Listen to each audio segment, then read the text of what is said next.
I can speak for myself. I've lost a lot of people in addiction. I've watched... One of the biggest ones for me was my ex-girlfriend, Stephanie. You know, that one hit me hard. After a while, you start to get used to it. That was one that just took me a long time to recover from. And I still have nights where I sit on the edge of my bed and I weep because I miss her.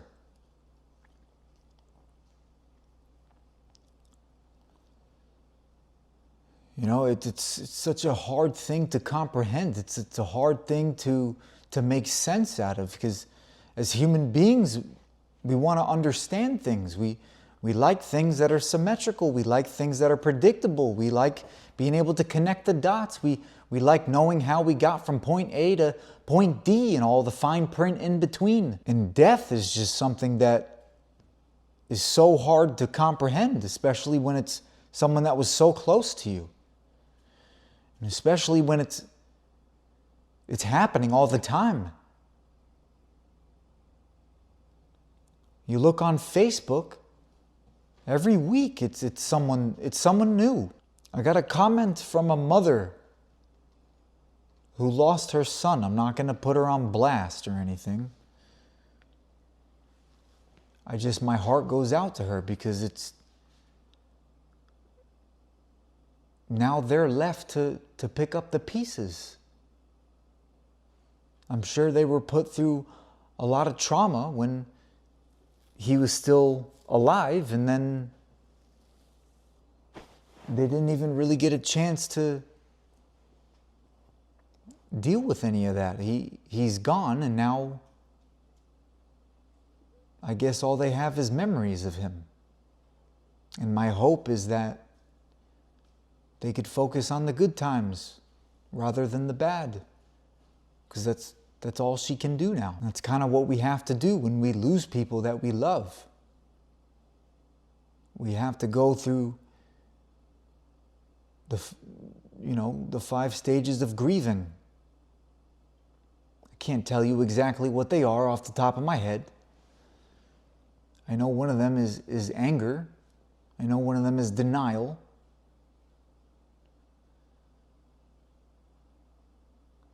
It's maddening when you lose someone. And loss comes in different forms. My ex-fiance left me when I went to prison. And I'm not trying to victimize myself. She had every right to leave me. You know? I was a motherfucker to be around. It was a living nightmare to be with. I don't blame her. And I saw last night that she's now engaged to another man with a big old smile on her face. And instinctually, there's a part of me that wants to be vindictive. There's a part of me that got angered and felt jealousy. And I thought to myself, you know, you love this woman. Be happy for her.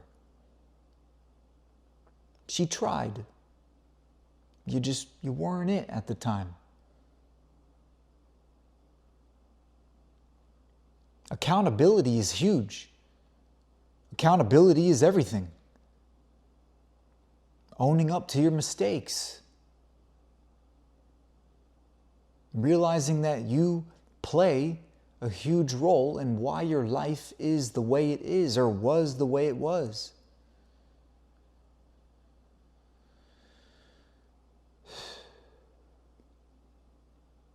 You know, dealing with loss, you have to deal with it. You have to just let it out. Whatever the internal struggle may be that you're going through, you have to let it out.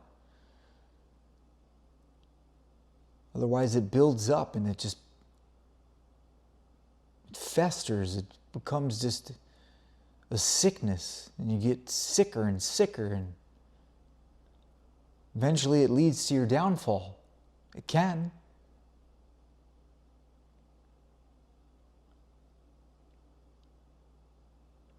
There's no shame in feeling your feelings. We're born to feel for a good reason. There's nothing wrong with crying, and especially as a man. Sure, there's a time and place where you shouldn't do it. There's nothing wrong with it. If your body is able to do it and it's instinctual, why fight it? Why suppress it? You don't have to. What, to cater to some stupid societal norm that some bozo made up? No. You have every right to feel your feelings without some fucking influencer telling you that you're a pussy for doing so. There ain't nothing wrong with it. Especially the pain we go through. That's pain, man. Sure, a lot of it's self-inflicted, but we're victims in a sense to it.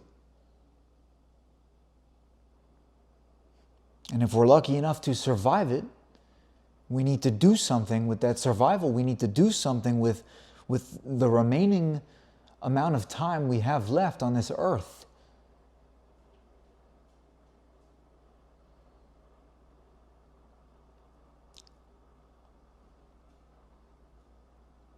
If you've lost somebody in your life, you're not alone. I feel your pain. I understand it. And my heart goes out to you.